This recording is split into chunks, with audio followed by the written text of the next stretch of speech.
Ya menurut saya untuk harga batu bara ke depan mungkin masih bullish ya, karena memang ada sentimen musim dingin, kemudian permintaan dari Eropa juga yang meningkat setelah pasokan gas dari Rusia itu juga kemudian turun ya, karena memang hukuman dari aliansi Barat kepada Rusia juga yang akhirnya memotong pasokan gas dari Rusia alirannya ke Eropa dan juga beberapa negara seperti ke Amerika juga. Namun memang ada sedikit tekanan ya mungkin ketika kemudian aliran gas dari Rusia ini kemudian akan dialirkan ke Kanada ya, karena memang kan batu bara sendiri menjadi alternatif dari gas, sehingga ketika pasokan gas di dunia mulai di beberapa negara mulai meningkat karena aliran Rusia, ini akan membuat harga batu bara mungkin terkoreksi. Namun memang betul sekarang kan belum masuk musim dingin. Nanti ketika musim dingin permintaan menurut saya juga akan melonjak untuk batu bara sebagai pemanas di berbagai negara, terutama di Eropa yang memang menggunakan gas sebagai sumber energinya. Oke, tapi apakah ada potensi begitu bahwa harga batu bara sedikit akan mereda karena tadi sekali lagi Gazprom di Rusia juga kan dikabarkan akan mulai memperbesar pengiriman gas ke Eropa. Kemudian di satu sisi juga kita ketahui bahwa negara saat ini juga tengah beramai-ramai untuk meningkatkan pasokan batu bara sendiri. Anda melihatnya apakah ada potensi bahwa nantinya ke depannya mungkin agak sedikit mereda untuk harga batu bara?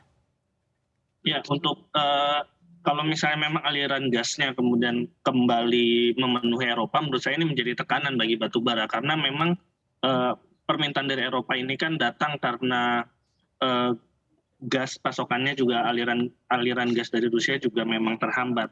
Kemudian untuk produksi dari Eropa, walaupun mereka memproduksi sendiri, menurut saya tetap masih ada kekurangan, sehingga itu mengapa negara-negara di Eropa mulai mencari tambahan batu bara dari Afrika, dari Asia, terutama ke Indonesia juga, karena memang produksi batu bara di Eropa juga butuh waktu gitu, apalagi ketika musim hujan. Artinya biasanya memang produksi batu bara ini akan terkendala ketika di musim hujan atau musim dingin.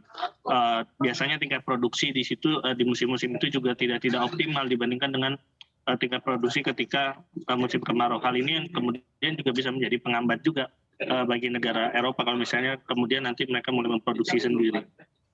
Jadi Oke, memang dengan menurut mempertimbangkan, saya masih ada kendala. ya, Mas Kenapa? Robert, dengan mempertimbangkan tadi ya berbagai macam sentimen begitu, Anda sendiri melihat untuk pergerakan harga batu bara tetap konstan di atas $400 Amerika Serikat per barel, ini kira-kira berapa lama begitu? Eh, Menurut saya untuk kuartal 3 mungkin masih di kisaran 380 sampai 400 dolar per ton ya. Kita juga perlu memperhatikan salah satu sentimen yang yang cukup pesimis juga dari China, karena dengan kebijakan prinsip nol COVID-nya sekarang angka kasus harian mungkin bisa di atas 50 atau bahkan di atas 100 saja udah bisa lockdown. Itu mungkin yang bisa menjadi penekan bagi batu bara juga. Itu yang perlu diperhatikan juga sih menurut saya. Jadi mungkin di kisaran 380 sampai 400 US dollar per ton di kuartal 3 ini mungkin masih bisa batu bara masih bisa berada di level tersebut. Oke, nah kemudian dengan harga batu bara yang bisa kita katakan di sepanjang tahun 2022 ini kan cukup gila-gilaan begitu ya. Anda melihatnya kira-kira sebetulnya dampak jangka menengahnya begitu ya, dampaknya kepada industri, kemudian juga kepada mungkin budget begitu ataupun juga APBN dari tiap-tiap negara seperti apa sih Anda melihatnya? Apakah memang akan tertekan dengan permintaan akan batu bara yang terus kita ketahui harganya cukup tinggi begitu?